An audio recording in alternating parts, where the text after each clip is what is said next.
Hi, welcome to this new series. And with me, I have two other Indian fellas with me, if this is the right way, because we can't say the K word anymore. Please don't. But Killers. killers, we have two other killers with me. It's an honor to even be seated here. And it's a new election-based series. We are calling ourselves P.S.L.E. I will explain that to you in a short while. But before I do all of that, let me just quickly introduce, well, not my guest, my fellow co-host for today. I think it's the right way. Let's go with the person on my left, a self-confessed, unhinged political commentator of Singapore, Jose. Just introduce yourself for the guests.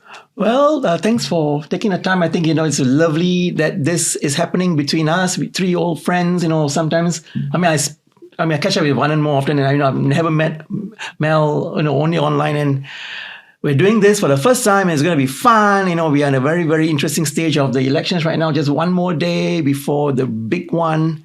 I was a former journalist, covered elections from the time I was in the Straits Times and MediaCorp, civil service. Now I just run a PR agency around the region and just follow whatever I can. Oh, yeah, sorry, but I forgot to say that I stood for elections before, and lost. It's okay. Yeah, that's me.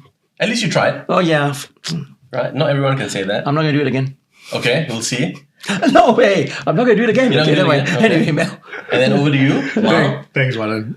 So, as Jose mentioned, I think the one thing that binds us all together, besides being brown men, is that we're also all ex-journalists. So, and they say never kill off a journalist, right? Once a journalist, always a journalist. So, Absolutely. I guess despite all having we all having our own platforms to talk about various issues and podcasts and policies and all, we still found the need to come together to create yet another series. Yeah. Right. I'll let Valan talk more about that and what this means and how many episodes we intend to do. But yeah, like Jose, former journalist as well, with Business Times and CNA, covered a couple of elections, but also previously an activist, started off at a very young age in grassroots and in politics as well, as an activist with the party. And, the party, the PAP. The PAP, just to be clear about that, right? Yeah, but we're different shade today. Yeah. No. I'm just kidding. But yeah, pretty much covered a lot of elections, both as activists and then subsequently as a journalist. And so, today, a corporate affairs and political consultant. Yeah. No, look, this is great. I think among us, we easily have about 80 years of political communication and journalistic experience. Mm-hmm. And it's really good to get some of these perspectives. Look, for those who are tuning in, or at least have stayed on till now, the three of us had a bit of a chat, which is pretty last minute. We thought there are a lot of interesting things about these elections, and it's been covered in a spectrum of ways, right? There's the policy discussions, mm-hmm. There is the what is your favorite MP's food or hangout place, and there's so many avenues and angles to get information, maybe sometimes too much. But we thought we would come up and do this 3-part series just to talk about the communications of this election, something that binds us together, something that we have experience about. But also, I think something that Singaporeans are maybe standing up and looking and reflecting after being almost overconsumed, right, with media, intel, and information. And I think it's quite important that we do this. We are calling ourselves P.S.L.E. So obviously, it's this acronym, but we are saying it as providing simple, logical explanations, which I think is what this pod is going to be about, this series. Okay. We are going to talk about communication, but not just from the perspective of how people are talking. Right? There's tactics, there's communication strategies, how the parties are implementing it, non-verbal communication cues as well. How have we maybe looked and taken some of this information? And we're going to share about some of our reflections. And hopefully, if you haven't been paying attention for these last 9 days, which I think we are assuming that there's a lot of people like this could be a bit of a catch-up before you go and vote on polling day. It's important, I think very important for us to say at this juncture, we are not here to influence your votes, or we're not here to give you a policy breakdown of anything. Yeah. We're just three guys who have communication hats, just wanting to talk maybe candidly about what we've seen. Yeah. Right? So let's dive into this, because I think we want to start with some of the key reflections that we have seen from the election campaign. For me, I think it has been a huge influx of communication in terms of mediums, but also I'm not sure if the standards are the same. Singaporeans are used to Lee Kuan Yew standing in the rain and hitting his fist and as a country, we look at our prime ministers and the PAP at that standard. I don't think that's come true, but let me start with you, Jose. What's your big key reflection up to this point? Apart from the fact that you're sitting in the center and you can actually look left, look right, look left, look right. A journalist and a singer. Nice. Multi-talented. I think the one interesting thing, there are a few interesting, reflections, I can go on and on and on, right? But there's so many, I think, for these elections. Every election has so many things which happen, some nice, some not so nice. But these elections, I think, I realized you've got all these big wigs coming out to bat for the Deputy Prime Minister, and which I thought was very unique because in all the elections I've either been part of or involved in or covered as a journalist, it's usually the DPM which does that exact role of getting out to bat for the others, vote for this guy, he's good and do. But this time around, the one interesting thing is that I've seen multiple people, including the Prime Minister, Minister Shanmugam, Ho Ching, coming out to bat for the DPM. DPM Gan Kim Yong. Gan Kim Yong. Yeah. And to me, that's been quite an eye-opener. Why has it been an eye-opener? Are you surprised by it? Are you shocked by it? Yeah, I think in the PAP brand has always been that, your leader, i.e. the Prime Minister, and the DPMs are very strong men, or we had women, but strong personalities who people would respect for. So like I said to one of my friends who I had a discussion with the other day, you'll never see Lee Hsien Loong as a Prime Minister going out to Taman Jurong to get people to try and vote for Taman. For Taman, yeah. You'll never see Lee Kuan Yew going out to get someone to vote for Goh Keng Swee. Right. It would never have been the case, right? So you'll see, but I've personally seen, for example, in the 2015 GE where DPM Taman came out to Horong Bukit Timah to shake hands in the crowd, get up on stage in Bukit Panjang to share his points about social impact, share, and on the trampoline, and that's what he does. A DPM does that, right? You go out and try and convince people because of your knowledge and because of your personality and who you are, and because people recognize you as that leader who would supposed to step up if something happens to the Prime Minister. Not waiting for the Prime Minister to hold you up, I guess. And the reflection of this current GE so far would be that, it almost seems like everyone's begging for Punggol not to vote Gan Kim Yong out. Right. Yeah. So to me, that's just a reflection. Yeah. Mal, what about you? What kind of stood out as a key reflection? So I think for me, going to these elections, I fully expected that some of the controversies that we've seen in the last couple of years, particularly with some of the candidates from both the previous members of both the Workers' Party, the PAP, would come out and would be dragged through the mud. So I'm talking about some of the adultery controversies.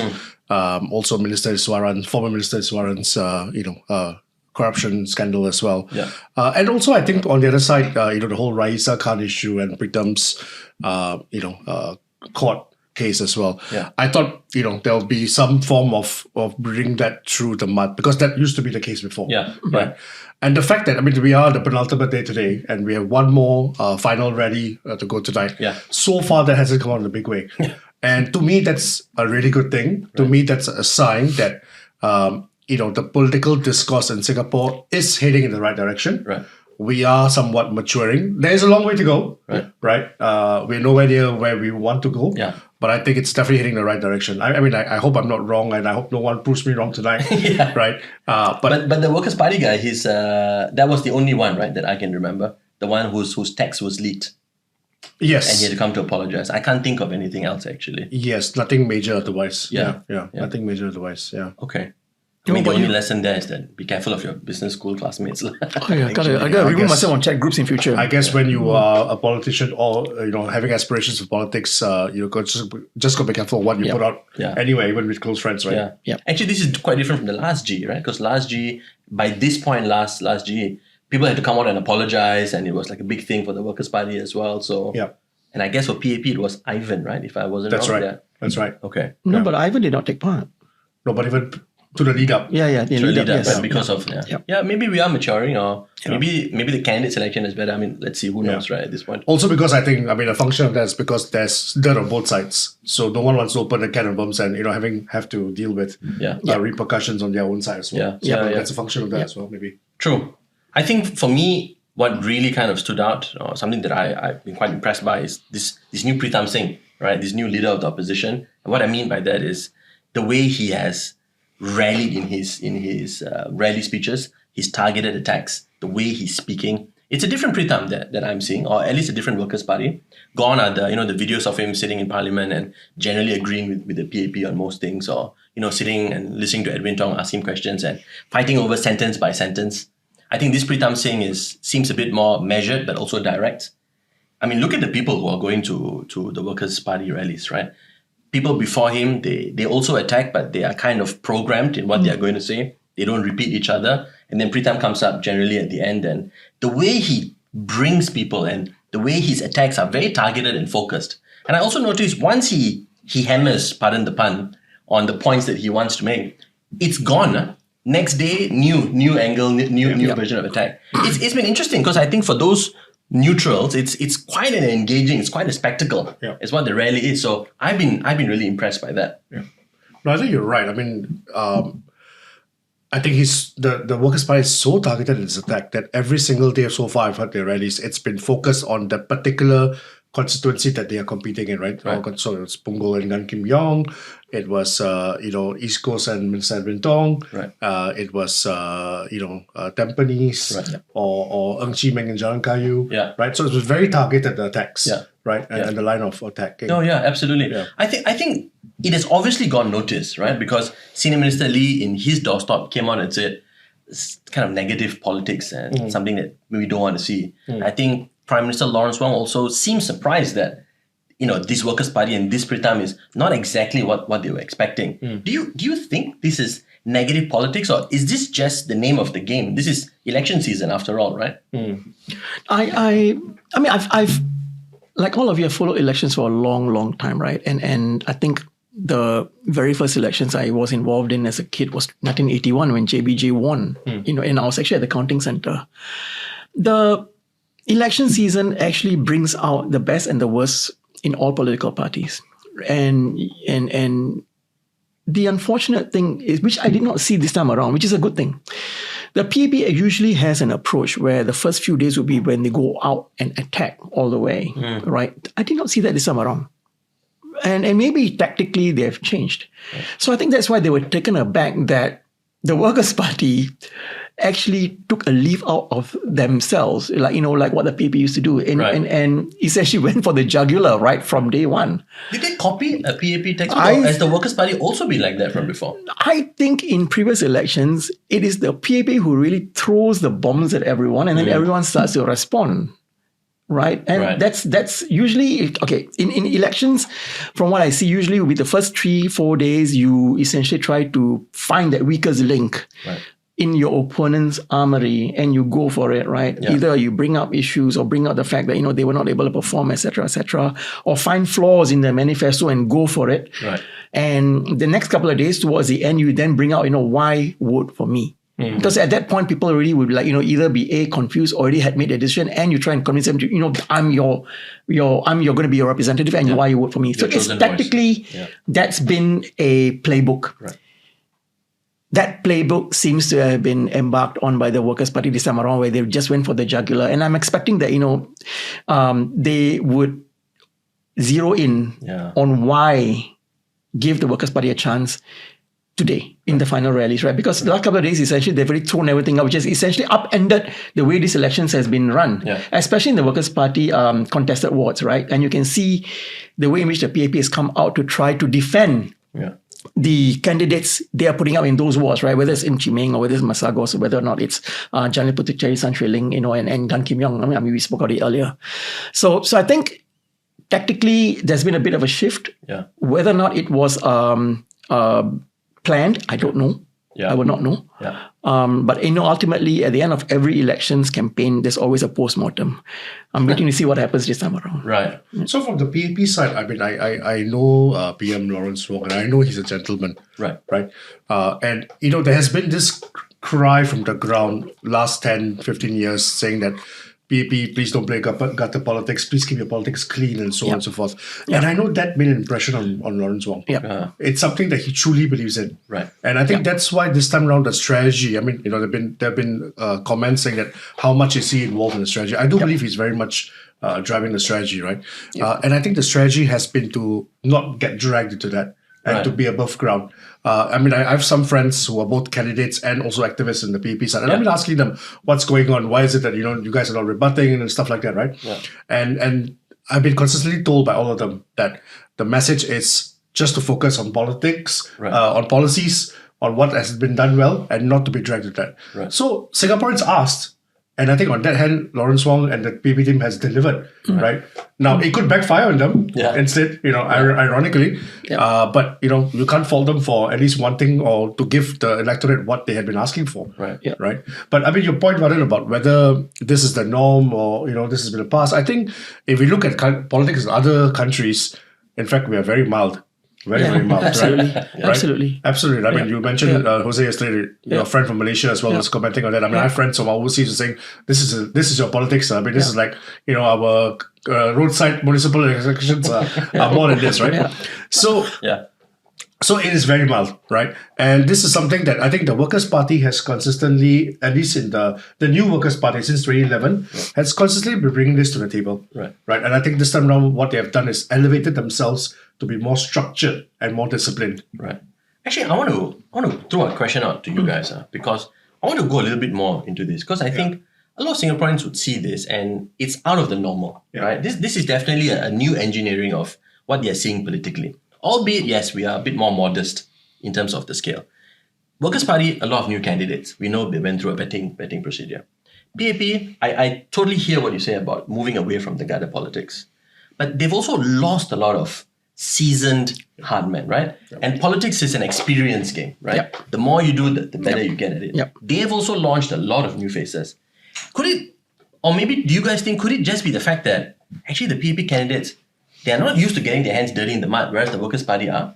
And that if you don't get your hands dirty now, that these guys will never learn it in this election. And this will just continue for the next election. Isn't there a fear like that from a communications perspective? Let me maybe start first, right? Then pass it over to Mel, right? So you did say earlier about your reflection about how Pritam has been very different this time around, where he's come out like, looking like a tiger. That comes with experience. And that also comes with having been burnt.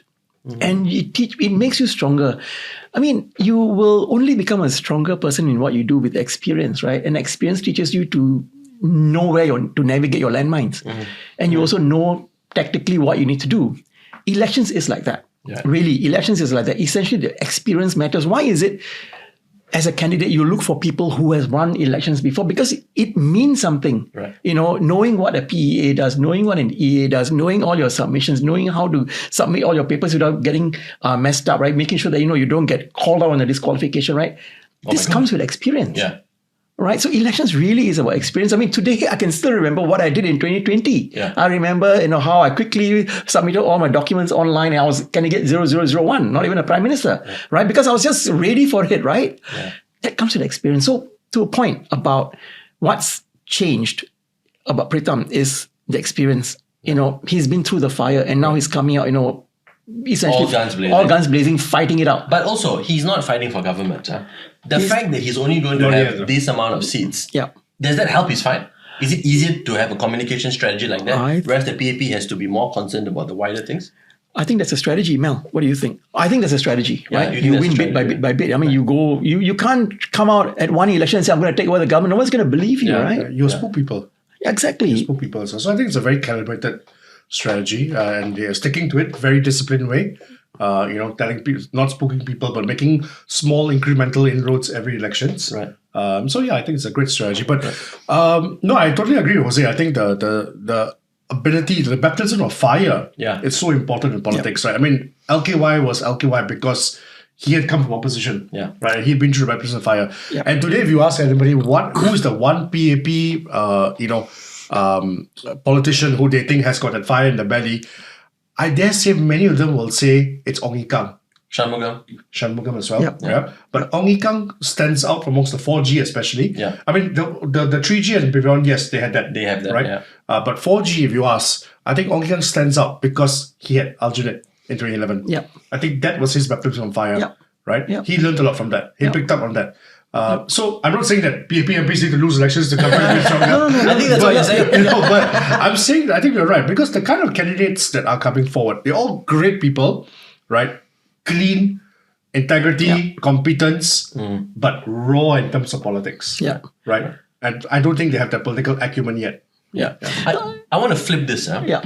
Because experience on the candidates and the parties is one thing, but actually from a resident point of view, from an everyday person on the street, if they see the momentum like this swinging with the Workers' Party, doesn't that affect the way they view seniority, strongmanship? Because, I mean, for Singaporeans, I think we're really used to seeing strong figures, right? And when you say the people, all these people, they're not quite there, they're good people, I don't get into gutter politics, are you losing vote share? Is there a risk that you're going to fall? So I'll take this first. And Yeah. I want you should also chip in. Don't keep Yeah, asking us exactly. questions. So what are you ask you questions? exactly? Sorry, okay. I It's a should be, maybe conversation, I should be asking you Yeah, questions maybe as you well. should be Yeah. asking. Yeah. So, but okay, let me chip in on this. I think today people in Singapore vote on 3 levels. Yeah. Back in the day, people used to vote on party brand, right? So if you are clearly PAP, which most people were, you will vote for PAP. A small minority will vote for SDP or Workers' Party and any other party they Mosquito party. associate with. I don't want to belittle them, but I sometimes wonder where these guys get the money for their nominations. Yeah. It's huge amount of money, right? But anyway, that's a separate matter. But I think along the way, and people just say that Singapore is not personality politics based. I think that has changed. Yeah. Today, people also vote along the lines of which candidate they like, regardless of which party you're from, right? Which candidate you like. So I may like Lawrence Wong, even though I don't like PAP so much, but I like Lawrence Wong. I may like Gan Kim Yong. I may like Harpreet Singh or whatever else, right? Yeah. I vote for that, right? And then on the third level, people also now vote on municipal issues and local. Who is the MP who has made a difference in my life locally? Is my estate clean? Or are there rats running around? Yeah. Right? Has he or she delivered on his previous election promises or not? Yeah. Right? Or am I getting a high-level minister in my ward? And that's going to help me because next time when I go and ask him or her for MPS favors, maybe it's a better chance for me to get something. I mean, people do think about it. That features a psyche. Yeah. So I think it's now 3 levels. What do you think? What about you? No, you should share first. We've not heard much from you. I think that there's a huge wasted opportunity for the PAP, actually. I think I just expected so much more, right? I understand that you need to gain this experience, you need to grow together with this. But actually, for the PAP from the tea ceremony point of view, from getting, they vet very thoroughly, they make sure that you volunteer, they make this a point, right? So for me, I'm thinking just as an average voter, right?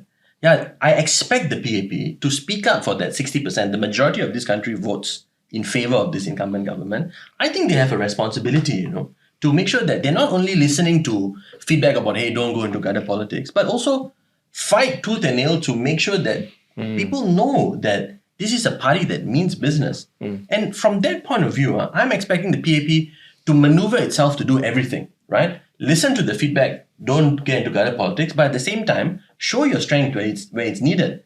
I'm slightly concerned, actually, as of right now, that I don't look at the PAP historically in the same way I've looked at it in previous elections. And I think, personally, that will be a problem, right? I don't think it's a question of ability.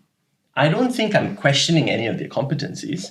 But when I look at how some of the new candidates go up and speak, how they present themselves, how they communicate these ideas. Because for us, it's different from other countries. These guys are going to, negotiate tariffs and bilateral trade agreements with other countries, but also go to Malaysia, discuss water, economically make sure that we are okay. I want someone who I can respect and look up to, who can take attacks, right? But also at the same time, reverse and make me feel as a Singaporean that, PAP has got my back, no matter what. I call this the Singapore social contract PAP, right? I will complain for 4 years, but at the end of the day, when I get into the ballot box, I feel confident when I see the lightning that they got me, they got my family, they're going to look after us, You're almost describing my relationship with my parents. Indian parents. But I think that's winning, and I wonder if with the new generation and everyone's trying to get their voices heard to all this new. Are we forgetting what's really important? I'm stuck there actually. The one point I think I can actually just chip in here, right, would be that my concern would actually be the where the new PAB candidate is coming from, right? And I think being a bureaucrat, where a lot of them previously were bureaucrats before they came into politics. A bureaucrat isn't necessarily a politician. Yeah. It takes a different kind of a personality to be a politician. I think I had this point which I raised before in a previous podcast with Mothership, right? I think in Singapore, in the PAP today, you can really count the number of really good politicians you have, who can really get out there and try to influence people to make decisions based on what you think you can use your traits to help them, right? Minister Shanmugam is one of them. Yeah. Minister Ong Ye Kung is one of them, right? Previously, SM Tharman was one of them. President Tharman was one of them, right? Somebody whom you get on stage, you listen, you know that Singapore's in good hands, right? Okay, so you think about the new candidates who've just come through, right? I heard Goh Yan Han, for example, who's standing in Nee Soon. I would be very worried, right? Because she still looks very raw. She's not able to get out and convince people like, you don't worry, I'll look after you, right? Then you think about Alyssa Chen, a good personality, right? But again, very new, very meek. Maybe that's a personality. But you see, in politics, you need to be able to convince people that this is why I want you to vote for me. And this is why I think I can bring to the table. This is why I think I'm the better bet than anyone else on the table. Whose job is it to make sure they understand this? It's the PAP, right? They pick these guys. Yeah. And then you think about, it seems very much we're talking about PAP versus WP, right? I mean, we're not going to the other political parties, but I would like to talk about Arifin Shah, for example, right? Who is from the SDP, 27, 28 years old. But you see that boy looks to be cut out to do this. Yeah. And it's good that he's starting at a very young age. And the fact that, he's getting the loudest cheers at SDP rallies and, in the online comments about how he's been developing, how he's been presenting himself, the things he's been saying, the way he's been presenting it, right? You compare Arifin Shah to any one of the new candidates in the PAP which came out today. Pales in comparison, right? So you could actually almost think that Arifin Shah could be a PAP candidate 20 years ago. Based on this idea that, I'm good at what I do. I've got very strong convictions. I'm going to be able to get out there and convince people.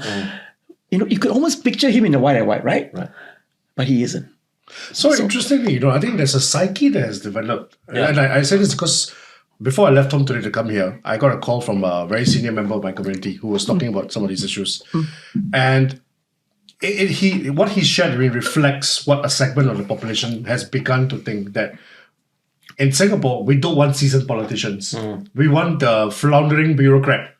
Because the floundering bureaucrat brings integrity, can be trusted, and is competent. Whereas a politician, I'm not sure. So it's a bit of apprehension when somebody is too slick.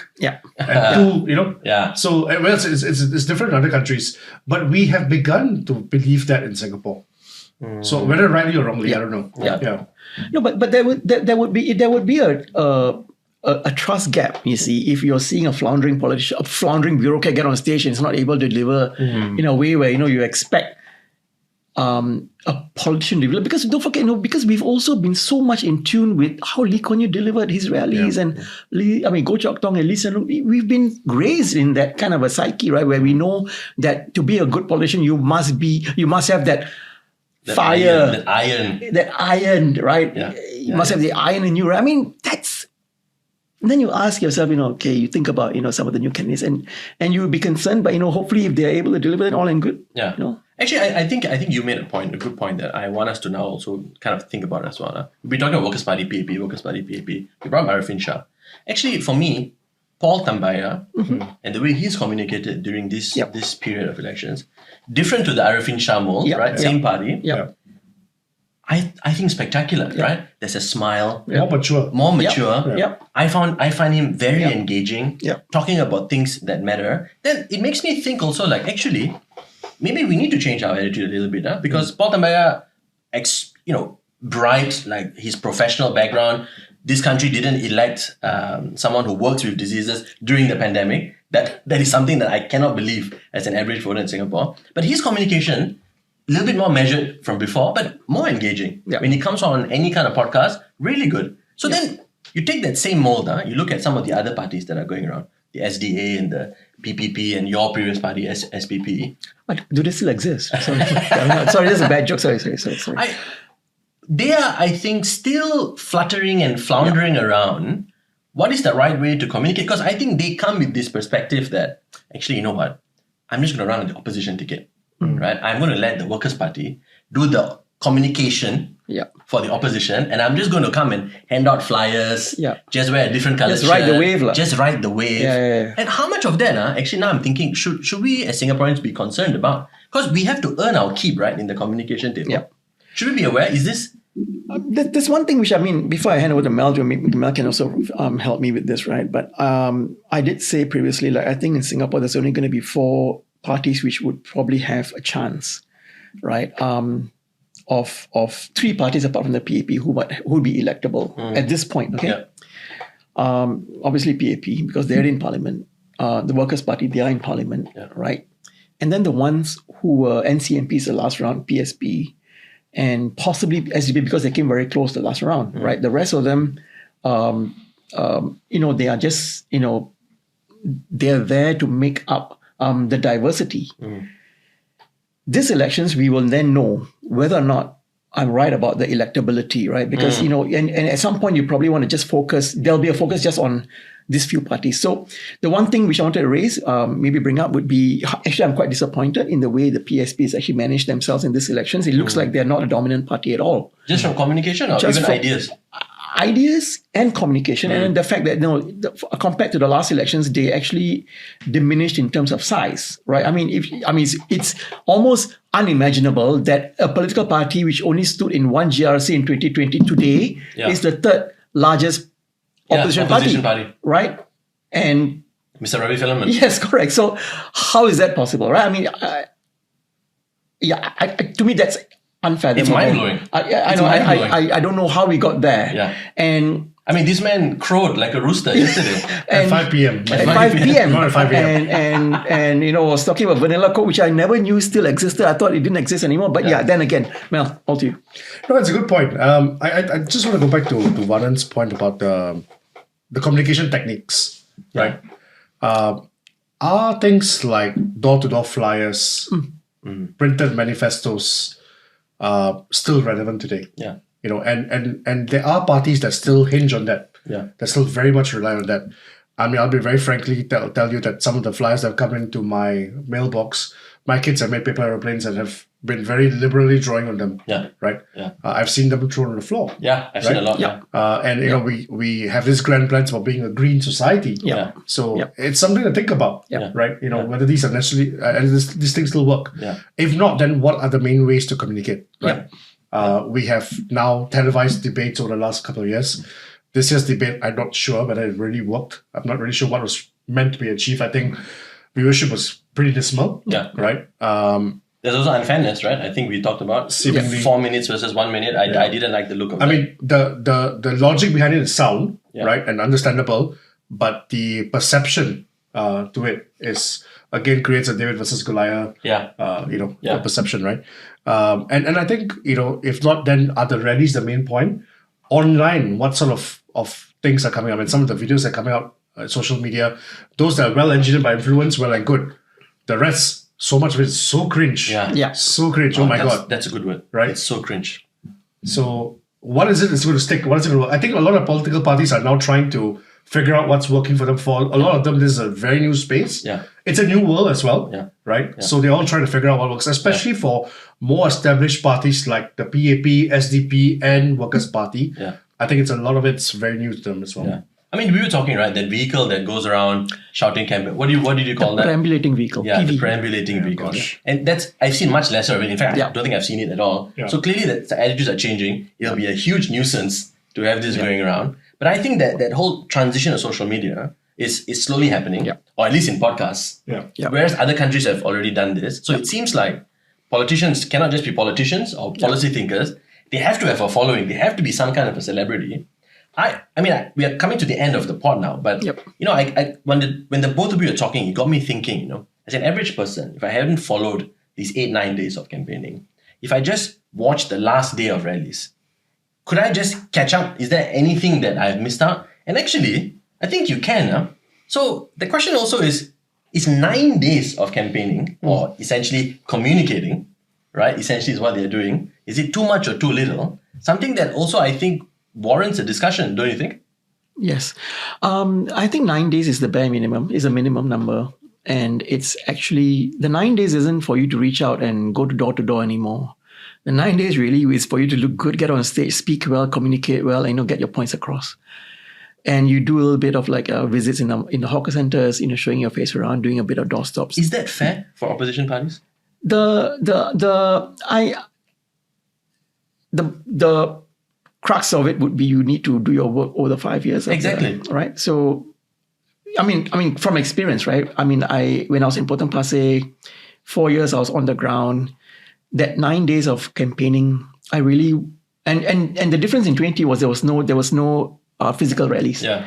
Right. Everything was online, but you need time to prepare your speeches. You need time to try and make your points. You need time to figure out what you want to say today. You need time to think, rest, look good. Also, because when you get out there, do your party political broadcasts, you can't look like trash. You need to look good and look confident. Yeah. So I think there are some of these tactics which we may probably see less of in future, like the use of flyers or the use of the printed manifestos. I think we are very much a society where there's digital penetration. We've got everyone almost having a mobile phone, access to internet, social media platforms. In fact, I'm thinking that even at some point, right, I don't even think rallies may be necessary. Yeah. Right? I mean, that's elections of the future. Because you know what? You may not even need that. Yeah, no, I agree. I think it's a great point to introspect not just the mode of communication, but also the whole issue of personal brand. What are we looking for in a politician?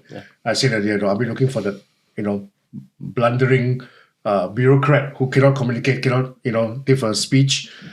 Or are we looking for the very slick politician or somebody somewhere in between that may come up in the future, right? Yeah. But because this issue of personal branding, I think, is a very important one, and it's growing increasingly important. And that's where things like rallies help to perpetuate that, right? And it becomes increasingly more difficult when it's women candidates, right? And some parties tend to, it's part of their strategy, and I think rightly so, when they're picking candidates, also look for people who are pleasing to the eye, right? Yeah. Whichever gender you be. And I saw on LinkedIn yesterday people putting out and saying, this is misogynist, sexist, why are we belittling this female candidates to this level? It's not just the female, it's also the male candidates. I remember not too long ago that the likes of Pritam, Bayam King were objectified as well. Right? I mean, we've seen that in the past as well. I mean, Jose was a lady killer, auntie killer when he came on board. Still is, I think. Still is, right? So didn't deny it. That's the best part. I'm blushing, basket. So it's difficult. It's a slippery slope when you talk about personal branding. I mean, I think that I'm going to make a brave prediction here. I think as social media, digital media, and people using social media to communicate means that they'll be more effectively communicating with public throughout the 5 years. And so when it comes to this 9 days of campaigning, I don't really think it's that necessary for 9 days anymore. I am exhausted by the level of information I've consumed. And I care it's a about content election. This is totally a content election. I love that term. I love that term. I think it has to be reduced. I don't think we need these 9 days. Because in these 9 days, the government isn't functioning. The problem is relying solely on social media. Social media, you curate it as you like. Exactly. So how do people realize what's the reality on the ground? So some fine balance in between has to be struck. Look, I think it's really engaging conversation, and I think we also don't want to over content for the people who are watching us. Let's kind of wrap this up to last thoughts. We are fast approaching polling day, the decisive day, and thank God it's coming soon. Just before we finish, what are you guys expecting, and what do you hope to see? I want to see diversity. I think diversity of ideas is good for us. And I'm not saying where the diversity comes from. So I think it comes from the candidates as well. And the PAP may have some really good candidates this time around in terms of the diversity of where they stand, where they come from, their backgrounds. I think that's great. I think that's important because I think the diversity of ideas is critical for us to move into a very, very different and difficult future. That's it. Ma, what do you think? What's going to happen? I want to see real bread and butter issues. There's one more day of campaigning left tonight. I hope some of the political parties, at least the bigger, more responsible ones, will come forward and give concrete ideas. I mean, look, many of us out there are without jobs or at the cusp of losing our jobs. Yeah. It's great to have more diverse voices in Parliament. It's great that so and so are friends. But who's doing something concrete and who's coming with concrete ideas to say, look, I'm going to protect your jobs. I'm going to make sure that you still have a job at the end of this year. Yeah. I want to hear that. Yeah. Yeah. No more football analogies, please. No, yeah. At the rate we're going football analogies, I mean, seriously. I just heard another one just now. Yeah, But it's okay. okay. I don't want to share it. Yeah. No, please don't. I think, What about you, Varun? I think, in my opinion, I think people still sometimes can decide on polling day who they want to vote for. And I think a concern for me as a Singaporean who's interested in election and politics is, I think a lot of people are not engaged in these things. I think they're going to wake up tomorrow, just talk to some friends, or maybe today, and then just wondering why my long holiday now is gone, and then maybe just vote out of whatever feeling that they might have, maybe disdain, or just like, let's just get it over and done with. I want to see people at least be slightly interested. Everyone says your vote matters, but an informed vote matters too. I think taking at least an hour to at least see who's running, who's contesting them, see whether your ideas align, and actually make an informed vote on side. That's what I want to see. And I think that tells a lot, right? There are a lot of people, as we talk about communication, people will tell you in other channels why you should vote this, why you should do that. I don't want to take that. I don't think any of us are trying to do that. But people should care about these things. Your vote actually will make some kind of a difference. At least go with that attitude. And then I think, people say, let's have a healthy, I will accept the winner or the loser and all that. I think as a country, we will do that. But it starts from the day from the time you enter the ballot box. Just be careful of what you're doing. Be sure and leave it there. And I think Singapore is good in that sense. I think that's all I can and want to hope for. Okay, guys, let's wrap this up. I know we are going to do 2 other episodes. Yeah. I was going to say, you you're going to do that? Yeah. No, go ahead. Yeah. We are going to do one after polling day. So just to kind of condense what has happened, again, from the communication perspective, whether it's actually worked out, what is Singapore gearing up for? And the third one is about when, it's obviously going to be the PAP, when they form government, what are the cabinet decisions and what we hope to see communicated to the public for the next 5 years. So stay tuned. We are P.S.L.E. I'm Vanan.